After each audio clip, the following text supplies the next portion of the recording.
வணக்கம்.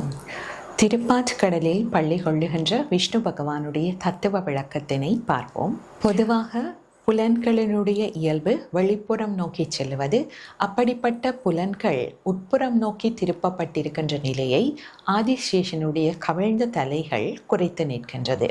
இவ்வாறு புலன்கள் சுய கட்டுப்பாடோடு இருக்கின்ற நிலையில் மனம் சலனமற்று தூய்மையாக இருக்கும். இப்படிப்பட்ட தூய்மையான மனம் வெண்மையான திருப்பாற்கடலை குறித்து நிற்கின்றது.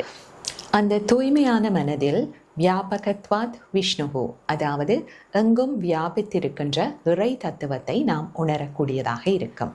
இவ்வாறு நிறைநிலையை அடைந்த மாமனிதர்களை அனைத்து செல்வங்களும், அகச்செல்வம் புறச்செல்வம் அனைத்தும் வந்தடைகின்றது. இது விஷ்ணு பகவானின் பாதத்தில் இருக்கின்ற மகாலட்சுமியை குறித்து நிற்கின்றது. நன்றி.